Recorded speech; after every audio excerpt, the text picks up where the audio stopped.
వ్యవహారంలో ఒక్కొక్కటిగా సంచలన విషయాలు వెలుగులోకి వస్తున్నాయి. మాజీ డీఎస్పీ ప్రణీత్ రావు తన స్టేట్మెంట్ లో సంచలన విషయాలు బయటపెట్టారు. ట్యాపింగ్ వ్యవహారంలో అక్రమాలు బయటపడకుండా జాగ్రత్తలు తీసుకున్నట్లు ప్రణీత్ రావు తన స్టేట్మెంట్ లో తెలిపారు. వీఓఐపీ ద్వారానే మాట్లాడుకునే వాళ్లమని క్లారిటీ ఇచ్చారు.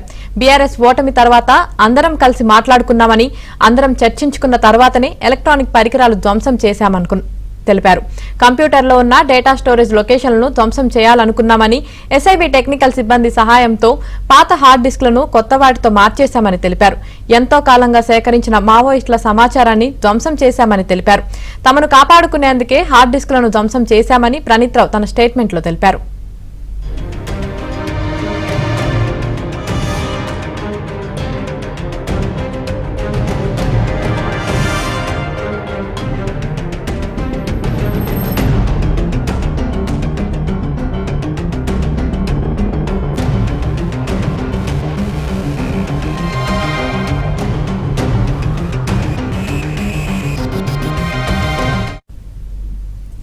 అటు ఇంటెలిజెన్స్ అదనపు ఎస్పీ భుజంగరావు సైతం తన వాంగ్మూలంలో సంచలన విషయాలు బయటపెట్టారు. ఎస్ఓటీ టాస్క్ ఫోర్స్ సహకారంతో ఫోన్ ట్యాపింగ్ చేసినట్లు భుజంగరావు తెలిపారు. ప్రతిపక్ష నేతలు, విద్యార్థి నాయకులు, జర్నలిస్టుల ఫోన్లు ట్యాప్ చేసినట్లు తెలిపారు. ప్రతిపక్ష నేతల కుటుంబ సభ్యుల ఫోన్లు, వాహనాలను ట్రాక్ చేసినట్లు స్టేట్మెంట్ ఇచ్చారు. జీహెచ్ఎంసీ ఎన్నికలతో 3 ఉప ఎన్నికల్లో సమయంలో ట్యాపింగ్ చేశామన్నారు. మునుగోడు ఉప ఎన్నికల్లో బీజేపీ, కాంగ్రెస్ సపోర్టర్ల ఫోన్లను ట్యాప్ చేశామన్నారు. 2 ప్రైవేట్ ఆసుపత్రుల నుంచి డబ్బును పెద్ద ఎత్తున తరలించామని, ఎన్నికల ముందు బీఆర్ఎస్ నేతల ఆదేశాల ప్రకారం టాస్క్ ఫోర్స్ వాహనాల్లో డబ్బులు తీసుకెళ్లామని భుజంగరావు వాంగ్మూలం ఇచ్చారు.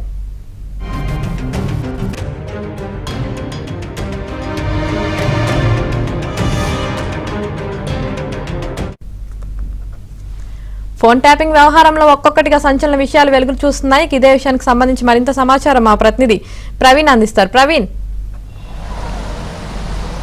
ఫోన్ ట్యాపింగ్ కేసులో ఇప్పటికే అరెస్ట్ అయినటువంటి 4 నిందితుల యొక్క స్టేట్మెంట్లు కూడా వెలుగులోకి వస్తున్నాయి. ముఖ్యంగా అడిషనల్ ఎస్పీ భుజంగరావు స్టేట్మెంట్ కావచ్చు, అప్పటి టాస్క్ ఫోర్స్ డీసీపీగా ఉన్నటువంటి Radhakishan Rao statement, DSP Bhujangarao DSP Praneeth Rao స్టేట్మెంట్లు, వీరి ముగ్గురు స్టేట్మెంట్లో కూడా చాలా కీలకమైనటువంటి అంశాలు కూడా వెలుగులోకి వచ్చినటువంటి పరిస్థితి కనపడుతుంది.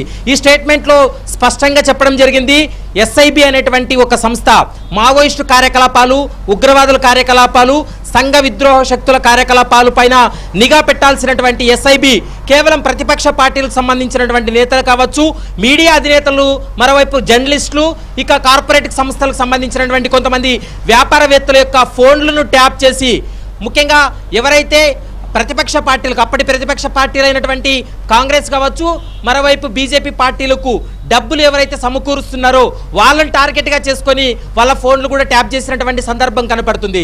ఇక ఎన్నికల సమయంలో అప్పటి టాస్క్ ఫోర్స్ డీసీపీ రాధాకిషన్ రావు పైన అనేక అభియోగాలు, ఆరోపణలు రావడంతో ఎన్నికల కమిషన్ అతన్ని విధుల నుండి కూడా తప్పించినటువంటి పరిస్థితి కనపడుతుంది. మరోవైపు ఒక ఐపీఎస్ అధికారి, మహిళా ఐపీఎస్ అధికారిని టాస్క్ ఫోర్స్ డీసీపీగా నియమించారు. కానీ టాస్క్ ఫోర్స్ డీసీపీ మహిళా అధికారికి అప్పటి ప్రభుత్వం కూడా కొన్ని ఆదేశాలు ఇచ్చింది. కానీ ఆమె పట్టించుకోకపోవడంతో సైబరాబాద్ ఎస్ఓటీ టీంను ఆశ్రయించి, ముఖ్యంగా 2 హాస్పిటల్స్ నుండి, యశోద హాస్పిటల్, ప్రతిమా హాస్పిటల్, ఈ 2 హాస్పిటల్ నుంచి కూడా పెద్ద మొత్తంలో ఎస్ఓటీ పోలీసులే నగదును తరలించి బీఆర్ఎస్కు సంబంధించినటువంటి నేతలకు పోలీసులే స్వయంగా ఈ నగదును అందజేసినటువంటి సందర్భం కనపడుతుంది. ఇదంతా కూడా ఎన్నికల కోడ్ వచ్చినటువంటి సమయంలో, ఎన్నికలకు ముందు ఈ డబ్బంతా కూడా పోలీసులే వారి వాహనాల్లో తరలించినటువంటి పరిస్థితి కూడా స్పష్టంగా కనపడుతుంది. అదే అంశాన్ని ప్రస్తుతం భుజంగరావు కావచ్చు, ప్రణీత్ రావు, రాధాకిషన్ రావు కూడా తన స్టేట్మెంట్లు కూడా వెల్లడించినటువంటి అంశాలు కూడా కనపడుతున్నాయి. ఒక్కొక్క విషయం మనం చూస్తే చాలా సంచలనమైనటువంటి విషయాలే బయటపడుతున్నాయని కూడా మనం భావించాల్సి ఉంటుంది. ముఖ్యంగా మీడియా అంటే ప్రధానంగా మనం చూస్తే ఏబిఎన్ ఆంధ్రజ్యోతి ఎండి వేమూరి రాధాకృష్ణ యొక్క ఫోన్ కూడా ట్యాప్ చేయడం జరిగింది. అతన్ని ఎవరెవరు కలుస్తున్నారు, అతనికి ఏ కాల్స్ వస్తున్నాయనేటువంటి అంశాన్ని పైన కూడా పూర్తి స్థాయిలో నిఘా పెట్టినటువంటి పరిస్థితి కూడా కనపడింది. మరోవైపు ఇందులో మరొక కీలకమైనటువంటి అంశం ఏంటంటే TSPSC paper leakage, group 1 paper leakage వ్యవహారంలో అప్పటి మంత్రిగా ఉన్నటువంటి కేటీఆర్ పైన అనేక ఆరోపణలు రావడం జరిగింది. అప్పటి మంత్రిగా ఉన్నటువంటి కేటీఆర్ పిఏ పైన అనేక ఆరోపణలు రావడంతో చాలా మంది కేటీఆర్కు వ్యతిరేకంగా స్టేట్మెంట్లు ఇవ్వడం జరిగింది. వాళ్ళ స్టేట్మెంట్లు ఇవ్వడంతో వారి పేర్లను వారి యొక్క వ్యక్తిగత మొబైల్ నెంబర్స్ను కూడా ఎస్ఐబి అధికారులు వాళ్ళ ఫోన్లు ట్యాప్ చేశారని, ఎవరెవరితో మాట్లాడుతున్నారనేటువంటి అంశాలన్నిటిపైన కూడా పూర్తి స్థాయిలో నిఘా పెట్టామనేటువంటి అంశాన్ని కూడా స్పష్టంగా వాళ్ళు స్టేట్మెంట్లు ఇచ్చారు. ఇక ప్రణీత్ రావు మొట్టమొదటిసారిగా ప్రణీత్ రావును అరెస్ట్ చేసిన తర్వాత ఇప్పటి వరకు ప్రణీత్ రావు స్టేట్మెంట్ ఇంక వెలుగులోకి రావలేదు. మొట్టమొదటిసారిగా ప్రణీత్ రావు స్టేట్మెంట్ ఏబిఎన్ చేతిలో ఉంది.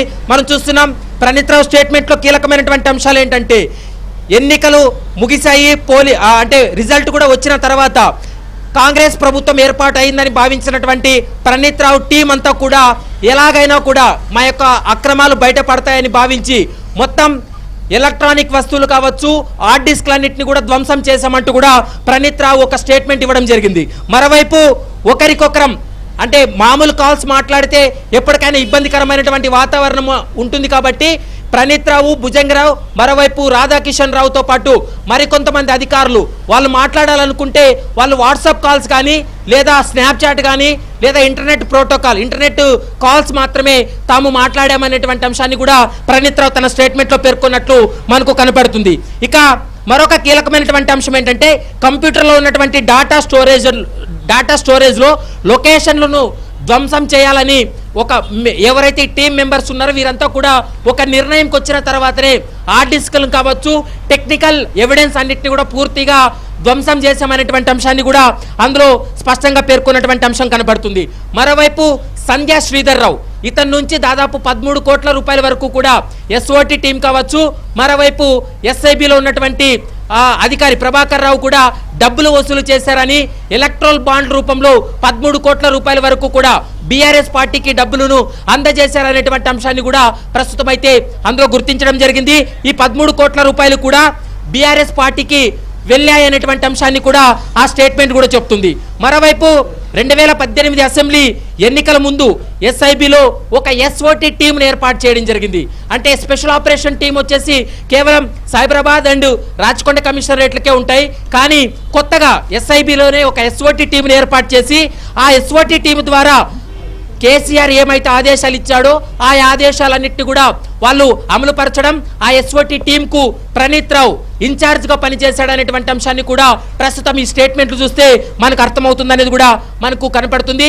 ఇందులో ప్రభాకర్ రావుతో పాటు మరొక కీలకమైనటువంటి అధికారి, అప్పట్లో ఇంటెలిజెన్స్ ఐజీగా పనిచేసినటువంటి నవీన్ చంద్ యొక్క పాత్రకు సంబంధించి కూడా వెలుగులోకి వచ్చింది. నవీన్ చంద్ ముఖ్యంగా అత్యాధునిక టెక్నాలజీతో ఉన్నటువంటి కొన్ని డివైజులు తీసుకువచ్చి తమకు అందించాడనేటువంటి అంశాన్ని కూడా ప్రస్తుతం ఆ స్టేట్మెంట్లో ఉంది. కాబట్టి మరి చూడాలి ఇన్వెస్టిగేషన్ ముందుకు సాగుతుందనేది మాత్రం మన భవిష్యత్తులో చూడాల్సినటువంటి అవసరం ఉంటుంది. ఆమె